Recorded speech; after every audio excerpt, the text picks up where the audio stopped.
चला शादी बिया तब बढ़िया से हो गई। दुल्हन बड़ा सुंदर बिया। लो चाय आ गई। माँ जी। हाँ, ला जीजी चाय पिया। अरे वो राजा साहब उठा ना कि ना ना।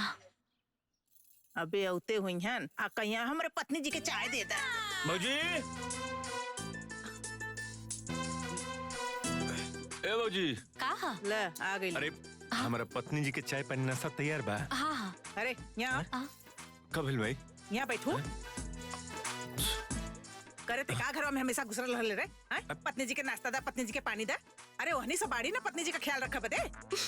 ए हमार माई, अगर हम अपन पत्नी जी के ख्याल हम ना रखम तो के रखी माई बताओ? अच्छा जो के बुलाओ। के? अरे वही अपने पत्नी जी के और के। ओ हाँ। पत्नी जी के। हाँ। बोलत नहीं। जो बुला। देखा तू? पत्नी जी, पत्नी जी। जी पति जी। तनी बाहर आई, माई बोलावतिया। ठीक बा, आवतानी। अच्छा अच्छा। आओ। खुश रहा दुल्हन। खुश रहा खुश रहा। खुश रहा खुश रहा। माई तनी घुसुकू। काहे रे? अरे घुसुक जो हमारे पत्नी जी के बैठे दे। ये ना सुधरी। आवा दुल्हन, आओ बैठा। ए दुल्हन, आज बड़ा नीमन दिन बा। आज चूल्हा पुजाई का रस्म कैला, ओकरे बाद घरे के काम काज में लग जाइए। का जीजी? अरे बाप रे बाप। रे माई तू ये का कहता रे? हमारे इतना सुघर मेहरारू ई घर के काम काज करी? ना ना ना। जाने तेरे छुटकी एकरे किस्मत बा। तो सुंदर मेहरारू घर के काम काज ना करेली सन? पतिदेव जी। जी पत्नी जी। हमारी गोर गोर हाथ से बर्तन धोआई। ना बिल्कुल ना धोआई। हमारी कोमल कलाई से बेलन चलाई। ना बिल्कुल ना चलाई। हमार हई सुंदर देह से कमर झुकाई और झाड़ू लगाई। ना बिल्कुल ना लगाई। अच्छा तो नैयर से अपने नौकरानी काहे ना ले लू एगो? हाँ? ए माई ऊ कह दे रे? अरे जब इनकर नाजुक नाजुक हाथ से रोटी न पुआई है, आ गोर गोर हाथे से बर्तन न धोआई, आ इनकर देह से कमर हिला के झाड़ू ना लगी, तो हमार दोनों पतो सन नौकरानी ना ना हईन। ते ही बताओ ए घर का काम काज क्या करी? बोल क्या करी? हमार पतिदेव जी करी है।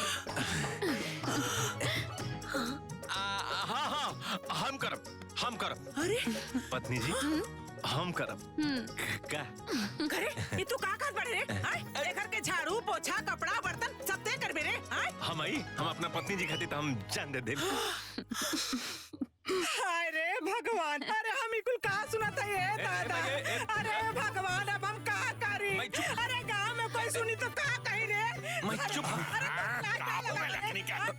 मैं अबे बाबूजी आज अंदर बैठा, आप लोग आवत है अंदर से। का करी रे भगवान? अरे सुना था हुआ भेजी देखी ना का कर बैकर पति मरा गई का? काहे चिल्लाता? हाँ। अरे देखा तई कहत बाकी मेहरारू के संती कुल काम ये करी, भला बताई। मदन तोर दिमाग खराब हो गइल बा। धीरे धीरे तोरा के पागलपन के दौरा पर आता का? अरे भैया ते में गलत का कहते हैं, तू ही बताओ। अच्छा ई जौन काम तू करे जा रहल बड़े, ई काम हमने घर का कौन मदद करेला? बता जरा तू, बता तई पागलपन ना आता और का बा? का बबुआ, पूरा कुल खानदान के इज्जत डुबाइए तब। रवा लोगन इनका की मत डांटी। ई जौन भी करतानी वो ठीक करतानी। अच्छा तई सही काम तोरे नैहरे होत होई, हमारे घरे में ना होई। हां देखनिए कर एही जो होई माँ जी। काहे से कि हम अपना महादेव जी से ऐसने पति मांगले रहनी जौन खुद काम करे और हमरा के हाथ पे बैठा के रखे। महादेव जी हमरा सुन ले। पत्नी जी। पतिदेव जी आप देखिए हम का कहते नहीं कि जब सब खेला भगवान के तो ना चली इंसान के। बाप रे। पत्नी जी। जी पतिदेव। आई आप आराम करी तो आराम करी घर में चली। देखनिए कर देख ले। चली देख लेगा। ए भौजी, जब तहर चूल्हा छुआई के रस्म होई ना तो हमके बुला लिहा। हमर प्यारी भौजी। ठीक बा देवर जी। चल हम रील बना। अरे तू नलायक हो गेले का रे? अरे तोर बत्ती मरा गइलो का रे? हां देखा नहीं एकर, देख ले कैसन बोल के लेके गइला। अरे हमर काहे नहीं गइले हे भगवान। अरे त तोहरे नु औलाद हो गइल मेहर बहू का। हट हर चला सन रे। अरे कपड़े तो ही मरा लेला। अरे अब हम का बोली हे भगवान। का बल जीजा? अरे मामा कुछ न बस ऐसे यहाँ क्या करता चला अंदर सुता चला खाइले पीले बाड़ा चला आराम से सुता बढ़िया से का भइल? कहाँ बड़ा लोगन? तो लोगन यहाँ बैठल पड़ा। हाँ? अरे सुनला है ना लोग कितना चिल्ला चिल्ला के बोलत रही है? हाँ? सुनला है कि ना सुनला? बाबूजी ये सब का हो रहा बा। अब मदनवा अपने मेहरारू के बदले पे काम करी ये सब शोभा देता। बाबूजी ये बिल्कुल ना हुई। हम कहता नहीं कि हमने घर बिल्कुल ना हुई। मन तो करा था कि ठाई लाठी मारी 20 लाठी आज ले जौन हमारा खानदान में ना भाई वो सब ई करता। अरे ओकर पत्नियों जी तो ऐसा ही बाड़ी लगा था कि वो बेसंस्कारी है घर के आइल बिया। एक काम कर जा, ओकर बाप के फोन लगाओ जा, ओकर बेटी के सारा ड्रामा बता चल जा। हाँ लगा फोन लगा फोन। दे फोन। बेहुदा कहीं के तनको बुद्धि ना भइल, खास सर गइल बा बुद्धि। जाओ ने बतियाओ उनका से जो ना रहल बाड़े। सुनर मेहरारू मिल गइल बिया तो बौखला गइल बड़े बाबू साहेब।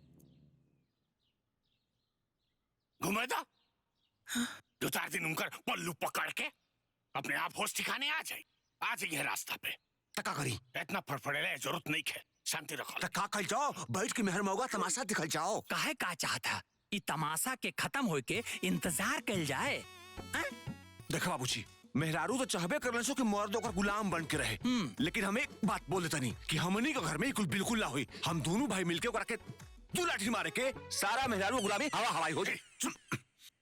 तोरा का बुझाता तो नहीं खाली लौकता, हमरा नहीं खेल लौकत आना रही हम।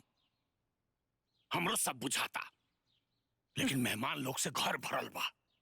एतरे हल्ला गुल्ला झगड़ा हुई तो गांव के लोग सुनी, पूरा गांव में शिकायत हुई। शांत रह, लेकिन हम यूं कहते देखल जाओ कि कितना दिन ले मेहरारू के आसरा पकड़ के घूमता रहे, अपने आप शांत हो जाइए।